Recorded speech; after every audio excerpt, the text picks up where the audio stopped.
All right, let's talk about those hidden social dynamics. The invisible scripts that drive so many of our conflicts. We're going to pull back the curtain on a psychological model that might just change the way you see your relationships forever. I mean, seriously, think about it.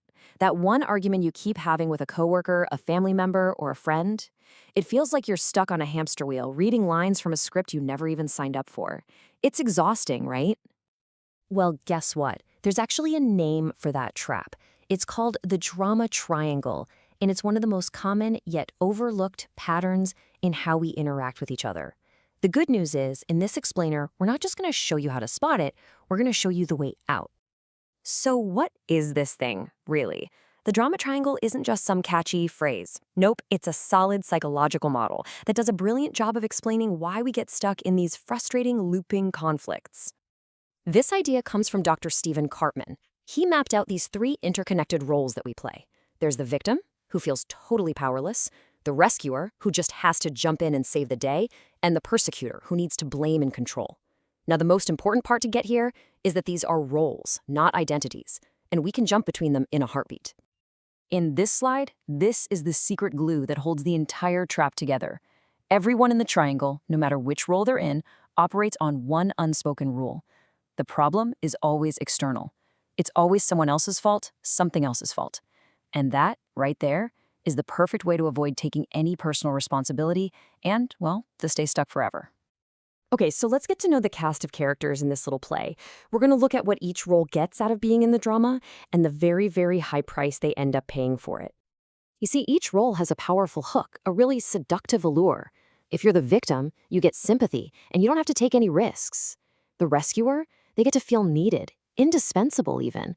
And the persecutor gets a sense of power and control. But look at the self-sabotage. The victim is trapped in dependence. The rescuer is on a one-way street to burnout. And the persecutor ends up totally isolated. Nobody actually wins this game. But wait, it gets even more complicated. To keep this whole drama spinning, the triangle is always shifting. Two of the roles will team up against the third one. This is where the real psychological engine of the whole thing is. So the most common team-up you'll see is the victim and the rescuer.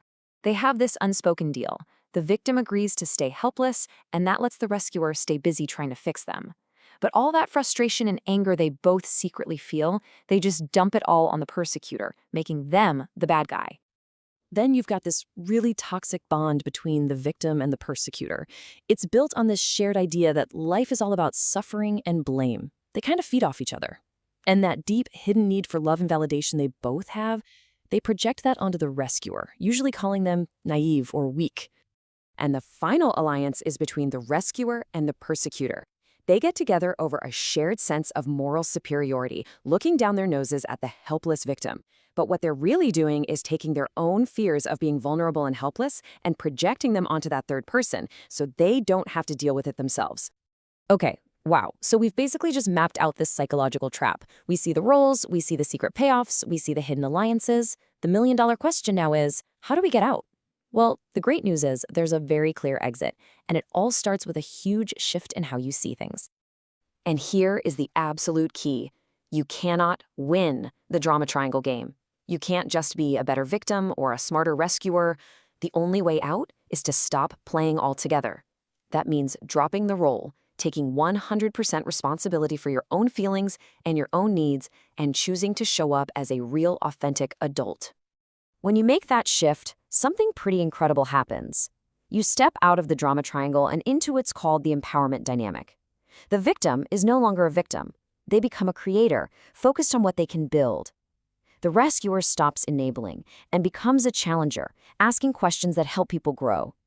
And the persecutor stops blaming and becomes a coach, focused on helping others improve. So what does this actually look like in real life? Let's take the victim to creator shift. Step 1, you take responsibility for how you feel inside. Step 2, you focus on what you can do, not on what you want others to do for you. And step 3, and this is the really deep part, you let go of your ego's attachment to suffering. You stop letting your problems define who you are.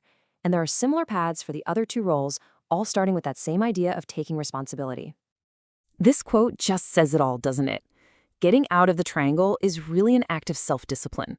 It's about making a conscious choice, moment by moment, to not give in to those familiar, comfortable emotions, self-pity, righteous anger, or needing to be the hero. It's about choosing to walk a different path. So, as we wrap this up, the question for you isn't just, am I anadrama triangle? It's a much more powerful question. Now that you've seen the map, which role do you see yourself in most often? And more importantly, which empowered identity, creator, challenger, or coach, are you going to choose to step into first? Because the power to change this whole dynamic, it's all yours.